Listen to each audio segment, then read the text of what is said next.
The Little Light. In a quiet green forest, where tall trees whispered softly to the wind and the air smelled like moss and wildflowers, there lived a very small firefly named Nuri. During the day, the forest was bright and lively. Sunlight slipped through the leaves in golden ribbons. Birds chirped happily, butterflies fluttered over colorful flowers, and gentle breezes carried the scent of pine and earth through the air. But when evening arrived, the forest became something even more magical.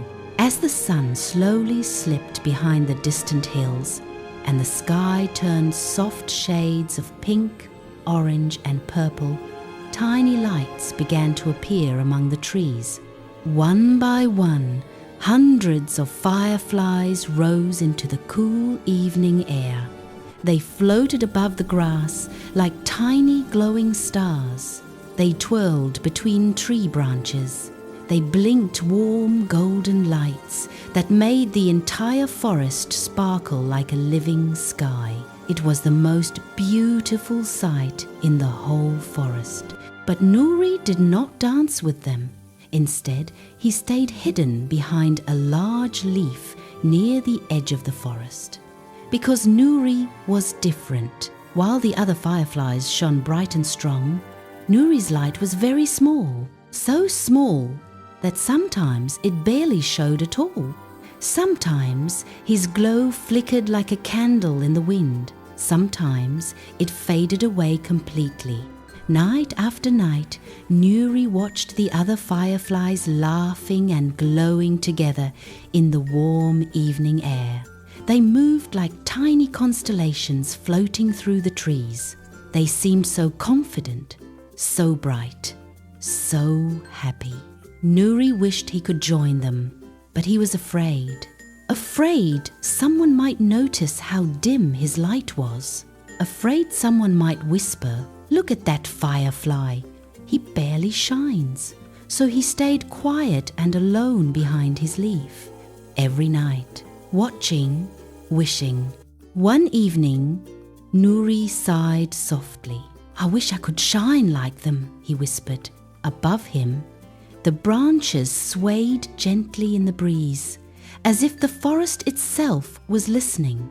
That night felt a little different. The sun had just disappeared behind the hills, and the first stars were beginning to sparkle in the sky.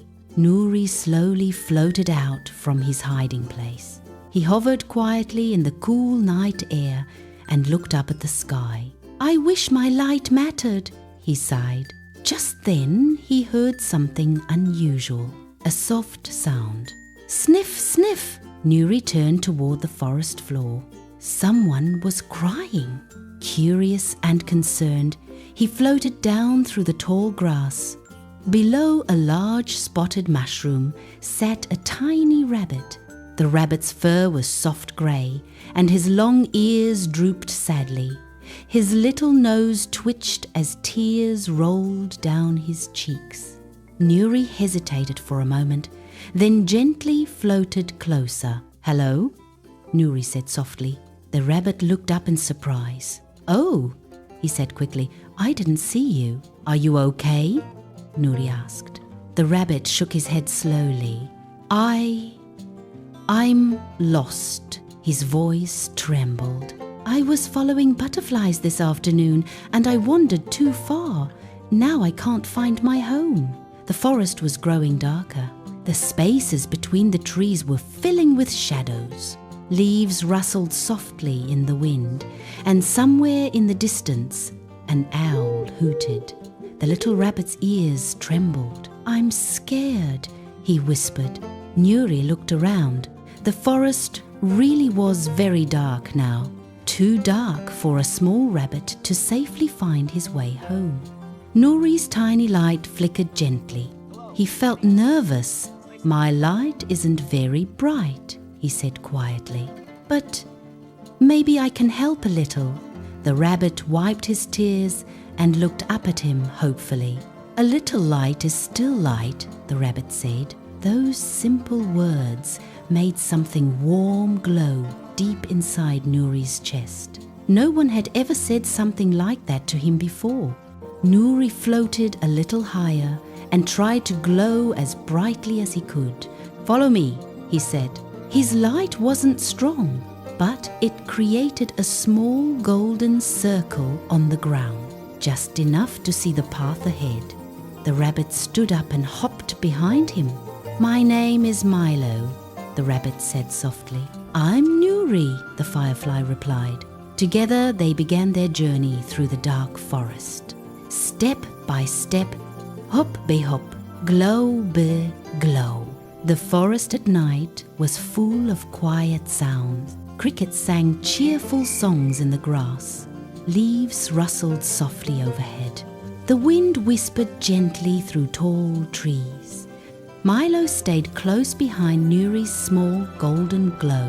After a while, Milo said, "Your light is very helpful." Nuri blinked in surprise. "Really?" "Yes," Milo said with a small smile. "Without it, I wouldn't see anything." Nuri had never thought about his light that way before. Maybe his glow wasn't useless after all. Soon they reached a small stream. The water rushed gently over smooth stones, making a soft bubbling sound. Milo stopped and looked worried. "Oh no, what's wrong?"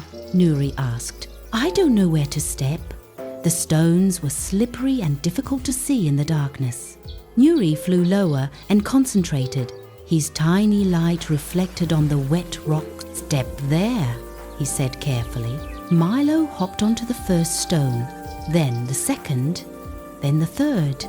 Suddenly, whoops, Milo slipped and splashed one foot in the water.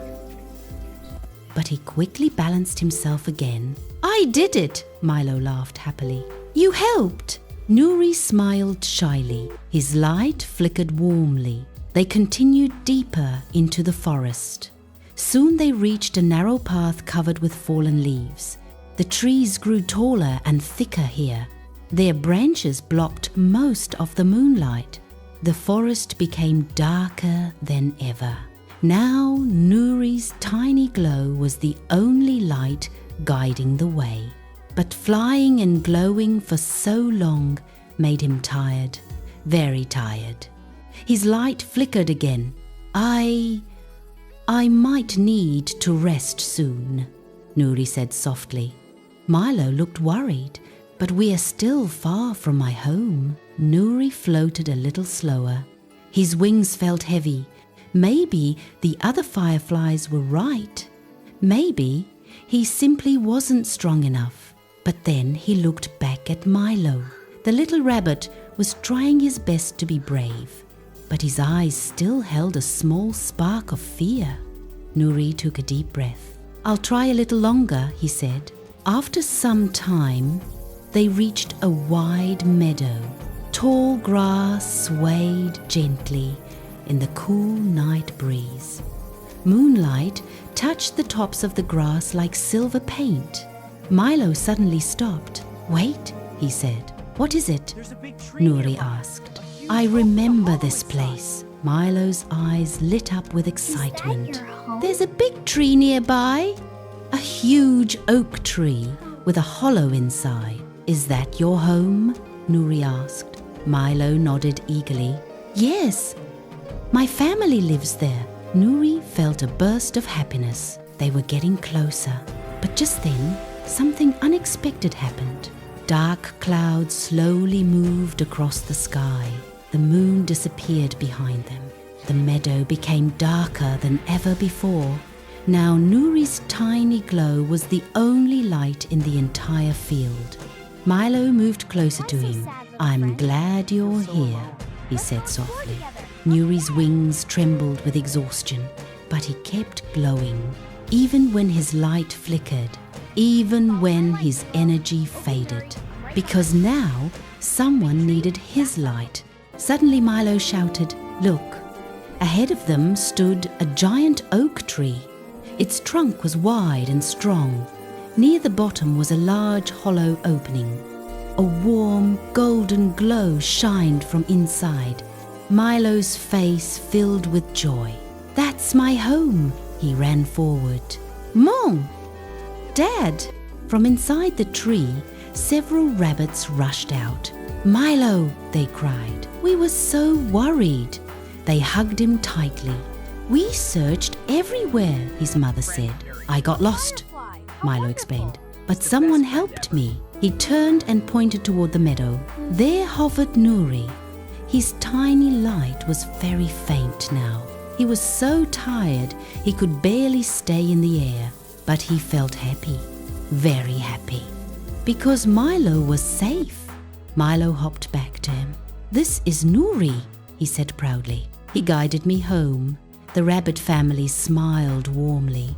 "Thank you, little Firefly," Milo's father said kindly. "You helped our son when he was scared." Nuri felt shy again. "My light is very small," he said quietly. "I only did a little." But Milo shook his head firmly. "No," he said. "You did something very big." Nuri blinked in surprise. "Really?" "Yes," Milo said. "You were the only light in the whole forest when I needed one." Those words made Nuri's heart glow brighter than ever before. Just then, something magical happened. Far away among the trees, tiny lights began appearing. 1, 4, 5, 10. Soon hundreds of glowing fireflies floated through the night sky. They had seen Nuri's little light guiding someone through the darkness, and they had come to see. The fireflies surrounded the oak tree like a swirling galaxy of golden stars. One firefly flew closer to Nuri. "We saw you helping someone," she said gently. "That was very brave." Another firefly added, "You used your light for something important." Another said, "Your light helped guide us here too." Nuri looked around in amazement. All this time he believed his light was too small. But tonight it had helped someone find their way home, and it had guided others too. For the first time in his life, Nuri didn't hide behind a leaf. He floated proudly among the other fireflies, and slowly, gently, something wonderful happened. His light began to glow brighter, not because he tried harder, but because his heart was full of courage. Milo waved from the hollow tree. "Good night, Nuri. Good night," Nuri called back. The fireflies rose together into the night sky, turning the forest into a sea of sparkling stars. As Nuri floated among them, he finally understood something important. You don't need the biggest light to make a difference. Sometimes the smallest light can guide someone through the darkest night, and when that happens, that little light becomes the brightest light of all. The moral of the story: even the smallest light can make a big difference.